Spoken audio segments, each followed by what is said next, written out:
At yun mga bayang kalerista, welcome back po muli syempre sa ating continuation na ating konting silip at giya ngayong araw ng linggo at proceed na po tayo sa ating race number 7 kung saan magsisimula ating third Pick 6 event, another milang distansya, Okada Manila Cup Race. Meron tayo ditong 8 runners na maglalaban-laban pero 7 in betting numbers lamang po ito. Magandang kalera din, bayang kalerista. Lahat talaga walang pang-iwan, dapat wala kayong palampasin sa mga lineup ngayong araw ng linggo. Dito ako, first choice ko, numero 4, balik ang renta kay JT Zarate, Eerie Descent. Naipanalo to ni JT sa unang takbo nito. May 137.6, umalis ng 2-3 out of 7 runs sa laban-laban. Sa rating base 34-39 na po ng July 20. Tinalo niya po doon yung matuling si Winpole. Gaya nga po ng nabanggit ko, balik muli ang renta kay JT Zarate para sa ating numero 4 si Eerie Descent. Second choice ko, galing din sa panalo last time, numero 1, Paddington. Narerenda naman po ni John Alvin Guse. Meron namang 124.6 sa 1400, nanalo ito. Umas ng 6-6 out of 9 runs sa laban-laban. Rating base 42.56 at yun po ng October 3, race 2. Tinalo niya po doon yung kabayong si Euroclidon. Same rider pa rin, John Alvin Guse para sa ating numero 1 si Paddington. Sinasama kong third choice, numero 6, Alegna. Narerendahan po ni John Sargent de Ocampo. Alegna may 141.2 sa milya, dumating ng pang-apat na umalis ng 3-6 out of 6 runs na laban-laban. Rating with 42.56 at yun po ng September 14, kung saan ang nanalo naman po doon yung kabayong si Winpole. Same rider pa rin, John Sargent de Ocampo para sa ating numero 6 na si Alegna. Race number 7, mga bayang kalerista, walang pang-iwan, lahat may panalo. Kahit yung si Perfect Shot, may chamba yan, si Bright 3. Last time, nabitin na inaabot yan. Kayo ng balang maigi ha. Paalala ko sa inyo, kung may mababalitaan kayo or masisipat, magdagdag na lang. First choice ko po muli, numero 4, Eerie Descent.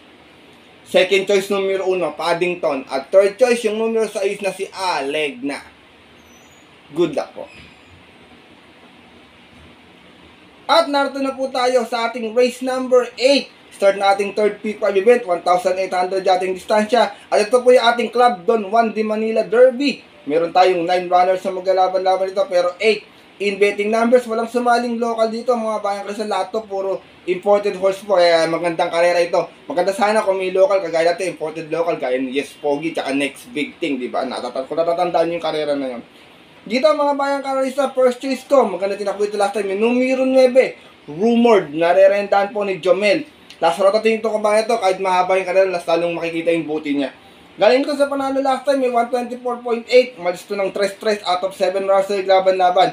Rating base 42.56 at yun po na October 18, tinalo niya po doon yung kabayong si Open Billing. Same rider na rin, Jomel Lazaro para sa ating numero 9 si Rumored. Second choice ko, numero 6, Grey Lark with JT Pabilik and 6A, Blue Mind Fury with Onyok Garcia. Pero dito tayo kay Blue Mind Fury. Ito, napaka-tuwis din ang remate nito. Bugaw to last time pero nadumating pang tarsera. Meron to 125.8. Umalis to ng 7-7. Dumating to ng pang-apat pala. Sorry, out of 7 runs sa laban-laban. Rating base 42.56 at yun po na October 18. Kung saan ang nanalo po doon yung kabayong si Romantic Story. From Pabs M. Caballero, balik ang renda kay Onyok Garcia para sa ating 6A na si Blue Mind Fury. Sinasama kong third choice, baka mapabayaan sa unahan, walang lumutya kahit 1800 meters, makaraos. Numero 3, Victorious Babylin, narerendahan po ni JT Zarate. Alam naman to si JT Zarate, pag napabayaan talaga sa unahan to, napakagaling tumansya nito ng hininga ng kabayo. Ito naman si Victorious Babylin, may 124.4, nanalo to noon sa 1400. Umalis pa ng 3-3 out of 12 runs sa laban-laban. Rating base 42.56 at yun po ng September 28. Tinalo niya po doon yung kabayong si Modern Legacy. Same rider na rin, JT Zarate para sa ating numero 3 na si Victorious Babylin. Race number 8, main highlight race ngayong araw ng linggo, bayang kali sa ating Club Don Juan de Manila Derby. Sipat maigay, kampihan na kung sino yung napupusuan nyo. First choice ko po muli, numero 9, Rumored. Second choice, numero 6, Grey Lark with 6A, Blue Mind Fury. At third choice, yung numero 3 sa si Victorious Babylin. Good luck po. At narito na po tayo sa ating race number 9. Magsisimula ating kaisa-isang Pick 4 event. Andox Dokito Dokito, Bob Stakes Race to, bayang karerista. Meron tayo ditong 8 runners na maglalaban-laban, pero 7 in betting numbers, milya yung ating distansya. Dito sosolohin ko na lang to para sa akin lamang tong dalawa na to, isang di bandera, isang di remate. 2 and 2A, Player Andre with John Paul A. Guse and Amiable Maxine with Charles Reyes. Player Andre last time Tercera, may 125.4 sa 1400, umalis ng 5-6 out of 6 runs sa laban-laban. Rating base 42.56 at yung po na October 10 kung saan ang nanalo po doon yung kabayong si Glenna Moon. From JB Bakay di sa imang relenta, John Paul A. Guse para sa ating numero 2 na si Player Andre.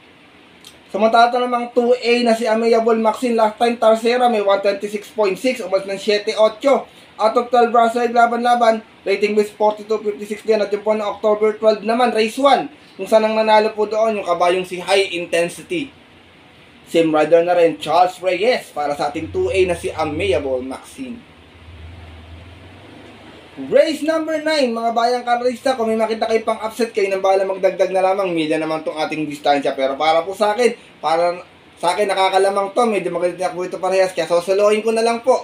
3 for the day ko, dadalawa na yung solo ko kayo na, si Shelby at si Morally. 3 for the day, 2 and 2A, Player Andre with Amiable Maxine. Good luck po.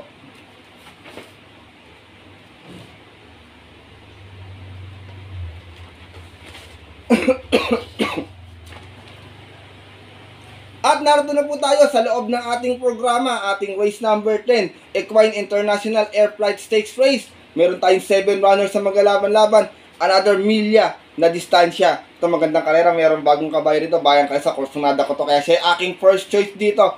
Numero 6, Ellis Star, narerendahan po ni Boji Henson. Meron po itong 125.4 sa barrier run last time at yun po ng September 27 kung saan si Patty Dilema po yung nag-barrier. Dito sa kabayo na to, tingin ko tago pa yung preba, baka biglang makabulaga rito, kaya siya aking first choice dito, bayang kalisa, walang KT, walang star. Itong numero 6 na si Ellis Star. Second choice ko, laging nasa timbangan, numero 4, Del Campo. Nabalik ang renta muli kay JB Hernandez. Last run, Tercera, may 125.8. Umalis ng 4 test out of 7 runs sa laban-laban sa rating base 57-70 at yun po ng October 18 kung saan ang nanalo po doon yung kabayong si Romantic Story. From O'Neal Cortez, balik ang renta kay JB Hernandez para sa ating numero 4 si Del Campo. Sinasama kong third choice, Giant Killer, numero 5, Border Force, na narendahan po ni John Sargent de Ocampo. Ito naman si Border Force, may 126.2 ring takbo. Nanalo to noon. Umalis ng 9-8 out of 12 runs sa laban-laban sa rating base 16-21 at yun po, nung July 13, tinalo niya po doon yung kabayong si Basket of Gold. Same rider na rin ang Abu John Sargent de Ocampo para sa ating numero 5 si Border Force. Race number 10, mga bayang kaderista. First choice ko po muli, numero 6, Ellis Star. Second choice, numero 4, Del Campo. At third choice, yung numero 5, si Border Force. Good luck po. At narito na tayo sa ating penultimate race ngayong araw ng linggo, ating race number 11. Another milyang distansya, Magic Million Australia Stakes Race. Meron lamang tayong 5 kalahok na maglalaban-laban. Ang all imported horse po muli. Pero tingin ko 2 horse race lang to para sa akin ha. Dito first choice ko, numero 2, Longevity. Narerendahan po ni Dodong Villegas. Meron tong 123.4 sa 1400 noon. Dumating itong pang-apat, tumalis ng 8-6 out of 14 runs sa laban-laban. Isang special race noong August 17 kung saan ang nanalo po doon yung kabayong si Barati. Same rider na rin, AR Villegas para sa ating numero 2 na si Longevity. Ito medyo malaki yung improvement pa kabayo natin. Second choice ko, numero 3, Hole in One. Narerendahan po ni Pabs M. Cabalejo. Hole in One, meron namang 140.6 sa milya noon. Dumating ng pang-apat. Umalis ng 1-5. Out of 12 runs sa laban-laban. Rating base 42.56 at yun po ng August 3. Kung saan tinalo nga po siya doon nung nanditong si Longevity. From Jomer Store kay sa imang rarenda, Pabs M. Cabalejo para sa ating numero 3 na si Hole in One. Race number 11, penultimate race ngayong araw po ng linggo. Kung titipid kayo, mamili na lang kayo sa dalawa na yan kung sino sosolohin nyo, palakasan ng loob na lang. First choice ko po muli, numero 2, Longevity. Second choice, yung kalaban na rin niya, numero 3, Hole in One. Good luck po. At narito na tayo sa ating huling karera ngayong araw po ng linggo. Ang ating race number 12 para tingnan ating mga exotic bets. High Gain Feed, Sipocot Boys, Stables, and K Club Don 1. Di Manila Stakes Race, special race po ito. Meron tayong 12 runners na maglalaban-laban.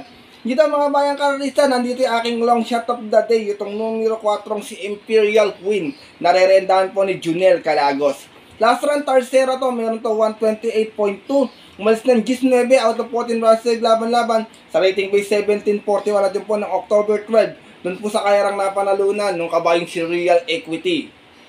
From Saddam Pilapil, balik ang renda kay Junel Calagos para sa ating long shot of the day na numero 4 si Imperial Queen. Second choice ko, galing sa panalo, numero 5, California King. Narerendahan pa rin po ni Alison Pavlik. Ito naman, may 128.6 last time nanalo ito.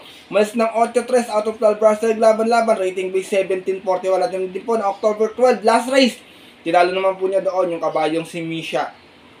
Same rider na rin, John Alison Pavlik. Para sa ating numero 5, si California King. Sinasama kong third choice, numero 12, Step Bell. Narerendahan po ni John Alvin Guset. Ito naman, may 130.4 last run. Dumating ng pang-anim. Umalis ng 2-7 out of 7 runs laban-laban. Rating base 1740. Wala din po ng October 17, kung saan ang nanalo po doon yung kabayong si Ginger Cat. Same rider na rin, John Alvin Guset. Para sa ating kalawak na numero 12, si Step Bell. Last and final race mga bayang kalarista. Kung may mababalitaan kayo, sumipat kayo maigi. Paratingan to, mahalaga buhay yung ating mga exotic bets sa mga paratingan syempre. First choice ko po muli yung shot of the day. Huwag nyo kalimutan to, Imperial Queen. Second choice numero 5, California King. At third choice numero 12, Step Bell. Good luck po.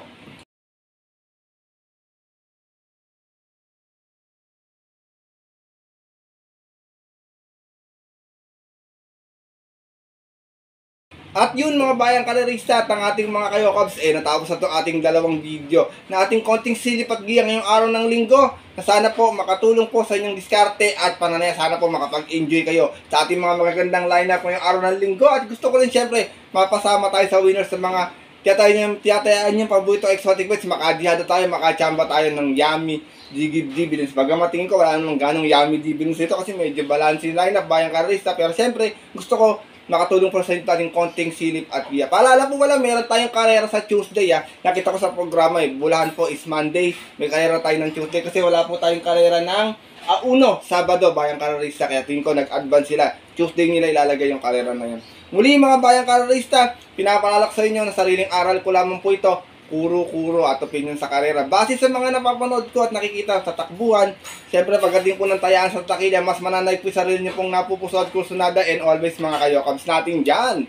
Kayo pa rin syempre yung masusunod. Good luck po muli sa inyo lahat and have a blessed Sunday racing sa inyo lahat.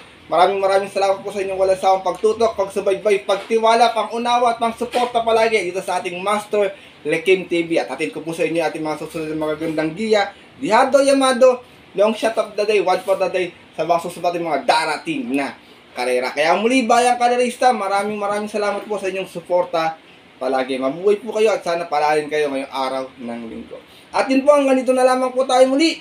At syempre, kita tayo next week para sa susunod ko pong upload na video. Bawi na lang po ako ng shoutout next week bayang kalerista. Ito po muli ng lingkod, Master Lekim, na always po nagsasabi sa inyo at nagpapaalala na ang karera po dapat po libangan lamang Ito yung tiyambahan lang at talagang tapatan lang. Minsan talaga swerte, minsan talaga malas. Pero pag nabigyan po tayo, syempre, huwag natin kalimutan magpasalamat sa kanya at tumulong sa ating kapwa. Kahit sa simpleng pamamaraan lamang. Ika nga, share your blessings po. Good luck po muli sa inyo lahat. And happy racing sa mga pupunta po ng mga papundalang off-track betting station. Ganoon na rin sa mga pupunta ng Metro Turf Malbar, Batangas, may libreng shuttle bus sa inyo. Sila, sa inyo tuloy. Para sa inyo pala, sa atin pala. Sa inyo, good luck po. Sana makachamba. Makatama tayo ng magandang diyado para maganda yung ating pangangalera ngayong araw ng linggo. Stay safe everyone po sa inyo lahat. God bless bayang kalerista. Lalo na po sa mga solido dito nating mga kayokas.